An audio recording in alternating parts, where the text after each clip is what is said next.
Hey, what's up everybody? Today I'll be making crispy buttermilk fried chicken as well as a home style succotash over rice. Y'all, let's go. So the first thing you're going to want to do is to prep your veggies. So in this succotash, I have fresh corn and I also have fresh cherry tomatoes. I'm also using a little bit of white onion and also have some frozen ingredients and one canned ingredient, but I'll get to those in a second. So I'm just prepping off the corn and the cherry tomatoes, chopping them all up, getting them ready to go. And now it is time to start really building the succotash in the pan. So as you saw, I have a couple tablespoons of butter that I swirled around in the pan. I'm adding in about a half of a medium-sized white onion that I diced all up.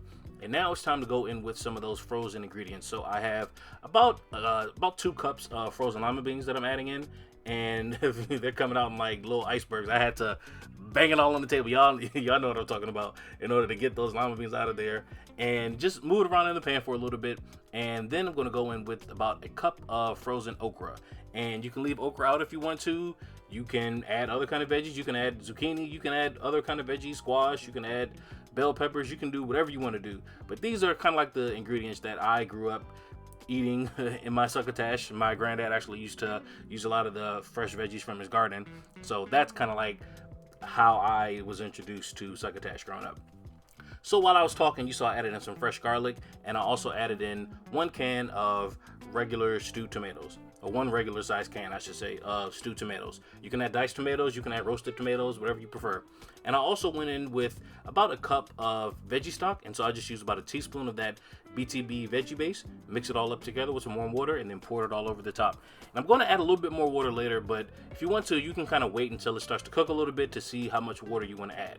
And so after about 15 minutes, it is time to go in with those fresh veggies. So I brought the other ingredients earlier to a boil and let it simmer for about 15 minutes. And now it is time to go in with these fresh veggies. And that is just because I wanted the frozen veggies to kind of like have a little bit of a head start and to, kind of soften up before we add in the fresh veggies.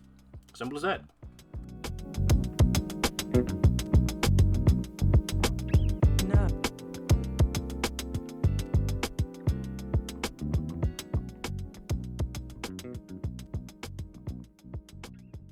So it's been about 15 minutes, and as you saw, I added in a little bit of water before I put the lid on, just to make it more soupy. And then I'm ultimately gonna let the water evaporate a little bit more.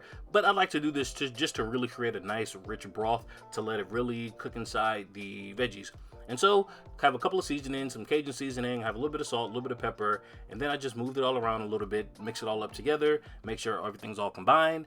And also added a little bit of garlic powder as well. I didn't mention that. But yeah, just moving everything around in the pan. Right here, I'm just tasting it to see how the stock is tasting, to see if we need to add any salt, any pepper, any whatever. And I decided to add a little bit of sugar. Don't fight me. Don't knock it till you try it. Definitely do it. It definitely helps to kind of like balance out the acidity from those tomatoes. So now, y'all, this is the final product. This is cooking for about 45 minutes altogether on about medium-low heat. And this is what you have. This is your succotash. So now on to this fried chicken. So these are all of the ingredients that I'm going to use in my buttermilk fried chicken, I should say. And so, yeah, just going in with all of the seasonings you see right here on the screen. I don't need to overtalk this part.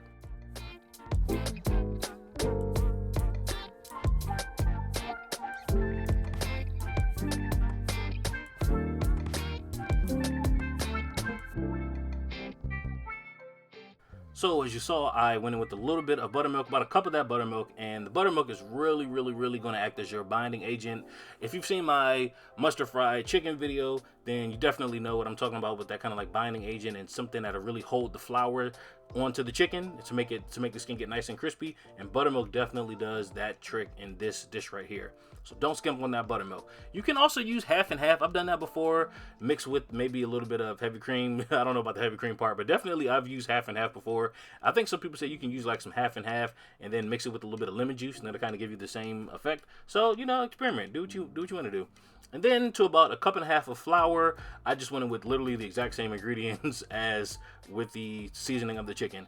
And then I just shook it all up together. Now I'm just gonna pour or dunk the chicken into the seasoned flour. And as you see right here, I'm using one of those extra drums to kind of like drizzle some of that extra buttermilk into the seasoned flour, and that's gonna like help it be nice and crispy and really give you those nice crunchy bites, like if you're going to like Popeyes or KFC, those real crunchy bites. You can even kind of like see it on the screen right there, so I know you know what I'm talking about. That's gonna make this chicken nice and crispy. So it's been about 4 minutes, and now it is time to flip over these thighs. So I'm just giving you all a quick shot of what that's looking like. And if you are frying chicken and you're not sure of the internal temperature, or you're not sure, you know, if your chicken is properly cooked, you can always take it out of the grease when it's nice and golden brown, and you can put it in an oven on about 350 degrees for like 10-15 minutes or so, just to make sure that the chicken cooks all the way through. Make sure that before you eat it or before you serve it, the temperature reads 165 degrees, and yeah, you are good. You have perfectly cooked buttermilk fried chicken. As you can see right here, this chicken is looking perfect. KFC where? KFC, Popeyes who? We don't need them. What's that other place? Jollibees? Whatever it's called. We don't need them. We can do it ourselves. So y'all, this is the final product. As you can see, I decided to serve the succotash over some rice, and that is a perfect accompaniment because there's a lot of just juiciness and stock that we created with the succotash, and it is just, the rice is just drinking it all up. And so that's what I did. And of course, I got to show y'all a shot of me just enjoying the food. I don't know if I'm gonna keep doing it, but you know, it feels like I should be doing it right now. So that's why I'm doing it. But anyway, y'all, this is the final thing. This is that buttermilk fried chicken, nice and crispy. And y'all, I hope y'all enjoyed the video. I'm gonna stop talking. I will see y'all in the next video. Like, share, subscribe if you'd like, comment, all of that good stuff, y'all. I'll see y'all in the next video. Later.